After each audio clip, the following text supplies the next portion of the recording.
Бул бөлүгүндө биз Excel'дин жардамы менен математикалык операцияларды жасагандан тагыраагы кошууну, көбөйтүү, кеңейтүү, бөлүү же болбосо амал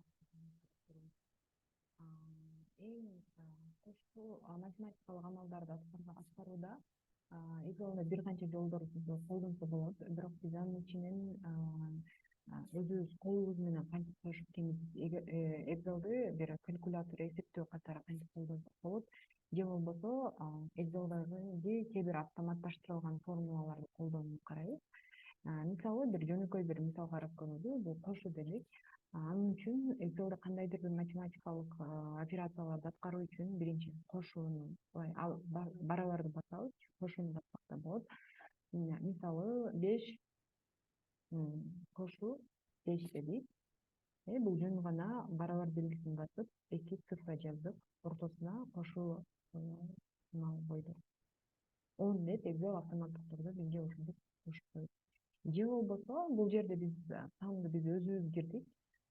Бул жерде дагы кошумчалап кеткен нерсе, бул жака эки эле сан эмес, биз каалаганча көп сан кошсок болот. Мисалы 1 кошуу 10. Мисалы канча болсо дагы Excel ал амалды бизге аткарып берет. Кийинки аткарылуучу нерсе, биз дагы эле ошол тартипти менен жасасак болот. Бирок бул жерде өзүбүз сан кирбей, Excel'де болгон маалыматты кошууну үйрөнөбүз. Мисалы барабар, мисалы 85 кошуу 88 дейбиз мисалы. Же болбосо ушул саптагы бүтүн сандарды кошсок болот.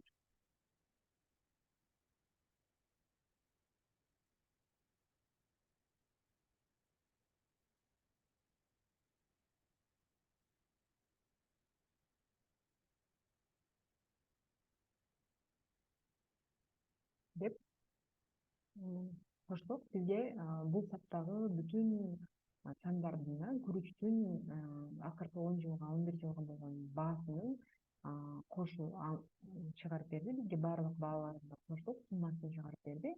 Анда ушул эле тартипте биз кемитүүнү колдонуп, ушундай эле тартипте колдонсок болот.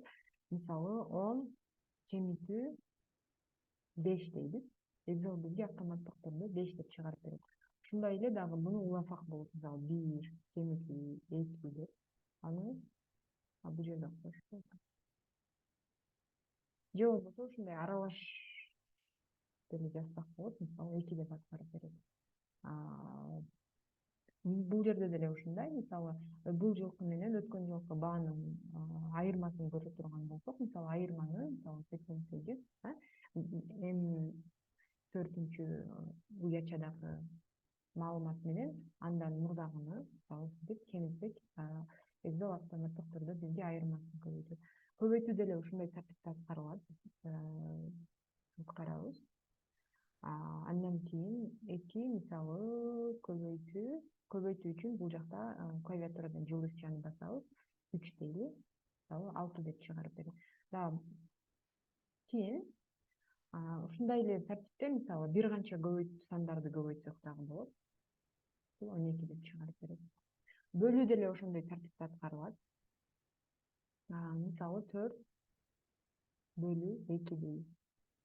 2 деп бизге чыгарып берет. Андан кийин бул жерде көбөйтүү менен бөлүүдө дагы ошондой эле амал аткарылат. Мисалы биз бул санды 88 бөлүү 85 дейбиз. Биз 1,10 миллиондон деп мында чыгарып берет. Биз бул жерде бөлдүк, койсок көбөйтүшүбүз керек. 88 көбөйтүү 85 деп.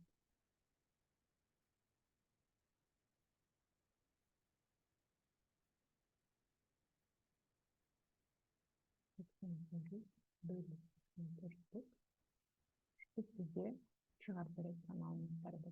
Азыр биз бул жерде өзүбүз кол менен сан кирип, башка сандарды кирип, же болбосо Excel'de камтылган жазылган, алдын ала жазылган бир маалыматтарды, сандарды кошуп, кемитип, көбөйтүп, бөлгөндү үйрөнүп жатабыз.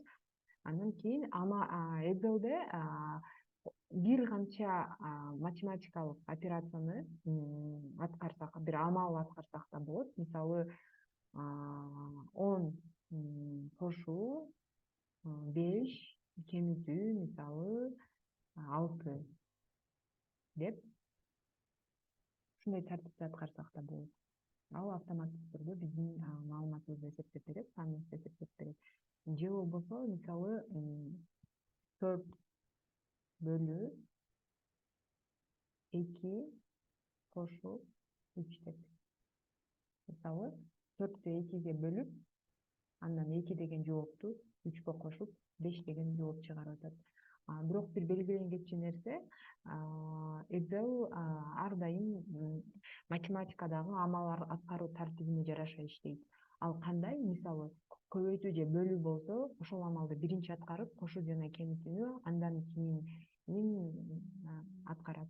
Мисалы, эгерде биз 4 кошуу 4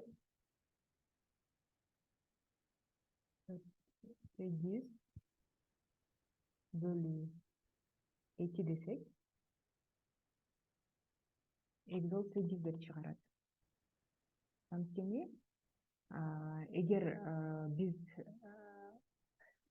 бул жерде биринчи 8-ди 2-ге бөлүп, 4 алып, андан кийин 4кө кошуп 8-ди чыгарып атат. Эгерде биз кааласак, мисалы, биз 4-тү биринчи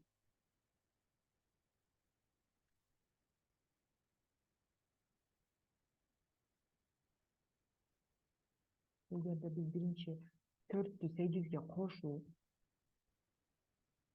4-тү 8-ге кошуп, анын 4 менен 8-дин арифметикалык орточо санын эгер тапкыбыз келсе, мисалы, 4-тү 8-ге кошуп 12 деп, ал 12-ни 2-ге бөлгүбүз келсе, ал биз биринчи кошкубуз келген 2 санды ушинтип кашаага алсак, ошондо туура маалымат чыгат, 6 деген. Ошон үчүн сандардын арифметикалык орто маанисин санын табууда биз ал сандарды ушундай тартипте кашанын ичине алганыбыз туура болот. Мисалы, кемитүүдө да ошондой тартипте аткарылат. Мисалы, биз 10дон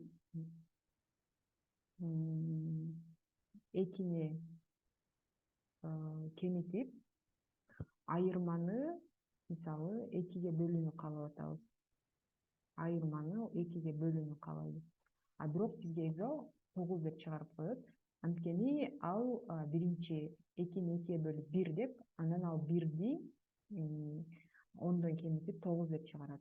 Ошондуктан, эгерде биз айырманы 2-ге бөлүүнү кааласак, анда биз 10 кемитүү 2 бөлүү 2 деп туура амал жазышыбыз керек. Ошондо 4 деген биз жооп алабыз.